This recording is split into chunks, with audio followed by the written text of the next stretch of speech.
afternoon. Hi. Just to check in on some fitness issues. I guess the biggest is Danny Ryan after he missed the game in midweek, and everyone else okay? Ben White edging closer, maybe this week, next week? Yeah, Raya.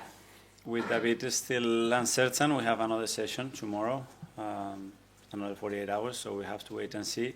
Ben is definitely out. He hasn't trained with us yet, so he's not going to be available. And no other news from the game against Girona. In terms of Raya's injury, can you just expand as to what it is? It's a muscular issue, so we have to wait and see.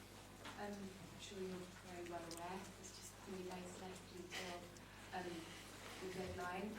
How optimistic, how confident are you that there may be some attacking reinforcements in the way?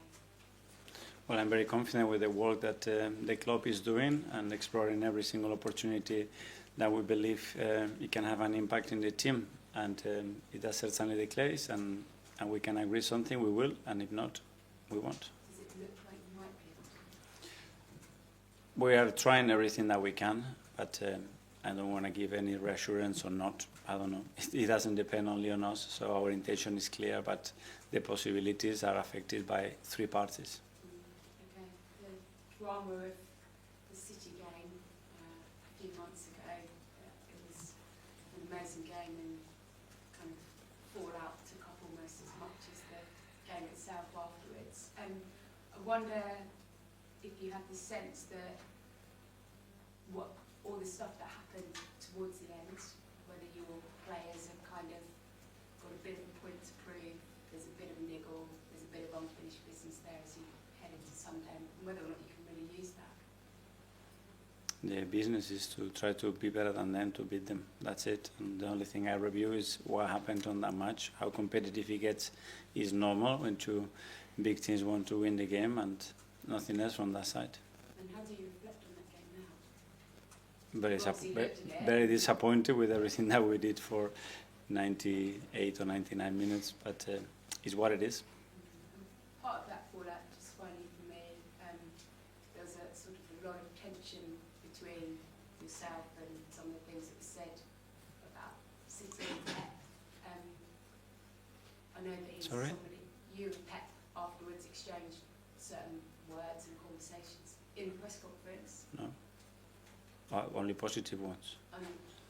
Well, I think, did you not make a comment that you said you understand or you know what they did? You were there before and Yeah. took it the wrong way. Of course I know, because I was there for 4 years. Yes. So I know how competitive they are and how willing they are and how they can sustain that competitiveness regardless they win and win and win again. That's what I meant. Okay. And he's obviously somebody that's played a key role in where you are today. There was some suggestion that your relationship has been affected with some of those comments afterwards. How would you describe that? No, How you know, you we- stood as close as you were? If not, we wouldn't be talking on the phone and talking to each other and messaging each other and deserving and willing to have the best. It wouldn't happen.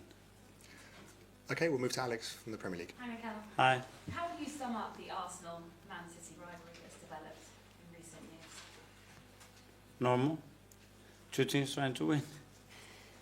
No more than that. No. How decisive do you think this result could be in terms of the title race?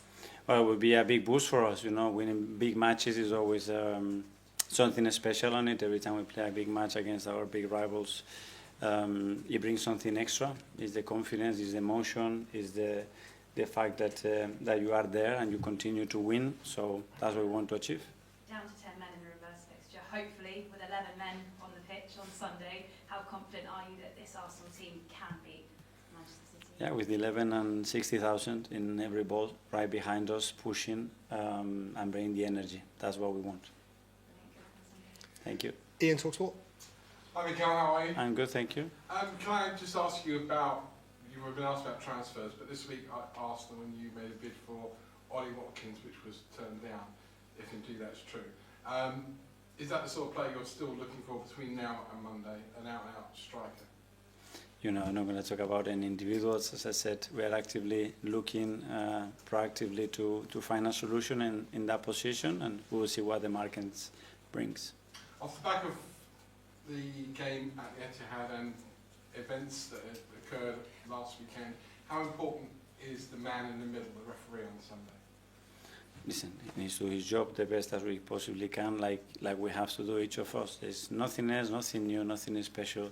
We're just going to focus what we have to do from our side to be better than City and try to beat them. Is Sunday must win? Sorry? Is Sunday must win? We really want to win. But is it must win? You have to win it. I mean, every game we have to. We have to. On paper, you have to. Is that will? And last one from me. The beginning of the season, if we'd all been sat here, we'd have thought, if Arsenal finish above Manchester City after the last 2 years, they'll be champions. Are you surprised this season how, I'll use the word inconsistent, Pep and Manchester City have been? I don't know, but that's the beauty of football. That is not that simple, and it's much more complicated than what you think in June or July or August. Alex from the BBC. Hi, Miguel. Hi. I know you're not going to speak specifically about individual names, but Ollie Watkins is an experienced striker. So the forwards you're potentially looking at, are you open to experienced players coming in, or a young player who can grow and develop at the club? Yeah, we don't really look at the market in those terms. We look about what we have in the squad and what we are lacking and what can really impact and bring something that potentially can make us much better, regardless the age or sometimes as well the background that they have is a real belief that that play can be really good for us over time. And is there a world where you don't bring in a striker? Is it a must that you have to bring one in before Monday? But it doesn't depend on us. We have the intention, the purpose and the ambition to try to help the team and support the squad to be better and to finish the season really, really strong, and we are actively trying to do that. Tom, Football London. Hi, Mikel. Hi. Against Wolves was the first time that we've seen Miles Lewis-Skelly and Ethan Larry start in Premier League together. This game is obviously on a much greater magnitude, and there's a chance we could see that again. What does that say about the youth and the quality of such young players? Well, first of all, they earn the right for us to trust them. That's certainly the case with those two, because again, in pre-season probably we would have projected how many minutes those two were going to play in the league or in the Champions League. Probably we wouldn't be talking about the numbers that they have already achieved. So that's, again, credit to them, everybody that is contributing to that. And if they continue to perform, they will continue to play. And the Premier League has thrown up where its fixture list and the timing of this game, with it being the day before deadline day. Is there any way that the result of this game could affect how the transfer window ends for Arsenal? No, the result, no. I mean, hopefully not, but obviously something happens that obviously is no plan. I would put the squad in a much dangerous position. It might do, you know, but that no, because that would mean that we haven't planned anything and we're just reacting to something last second, which is not good. Phil from PA at the back there. Hi, Miguel. Hi. You say you still speak to Pep on the phone. Does he still think that his side are in this championship race, or is he? We don't, I think it's very obvious that it's yes. We don't have to discuss that, I think. Just in terms of the last match against City, there was obviously some comments made by Erling Haaland to you after the game. Just your opinions on that? Will you sort of speak to him? I don't take anything personally. What happens on the pitch for me, and since I've been a player, it stays there, and it's full of emotions and things there, and I just leave it aside and move on. Okay, finally here for the live section, James Neer. Kai Havertz played a crucial role in the season with his off-ball movements and contribution to both goals and assists. How important is he to the squad going forward?